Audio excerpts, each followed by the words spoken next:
એક રાજકુમાર ઘોડું લઈને જતો હતો, રસ્તામાં એને તરસ લાગી. તે ગામના કૂવા ઉપર બધી છોકરીઓ પાણી ભરતી હતી. આમાં સૌથી વધારે બ્યુટીફુલ છોકરી હતી ને એને પાસે જઈને પેલો કંઈક પાણી પીવડાય. પેલી તો ઘડો અહીંયા ભરાયેલો, આમ લબડાયો ઘડો. રાજકુમાર આમ પાણી પીવે.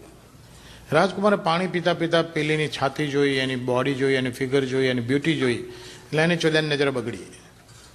રાજકુમાર પાણી पीता पीता पेली छोकरी के काश मैं ये गड़ा होता, काश मैं ये गड़ा होता तो तेरी बाहों में पड़ा होता, काश मैं ये गड़ा होता तो तेरी बाहों में पड़ा होता, तेरे सीने से होके तेरे सर पे भी मैं चढ़ा होता, काश मैं ये गड़ा होता तो तेरी बाहों में पड़ा होता, तेरे सीने से होके तेरे सर पे भी मैं चढ़ा होता. छोकरी बहु होशियार थी, तरत चौधन जवाब आल दीधो, काश तू ये गड़ा होता तो मेरी बाहों में पड़ा होता, इसमें कौन सी बड़ी बात है. काश तू ये गड़ा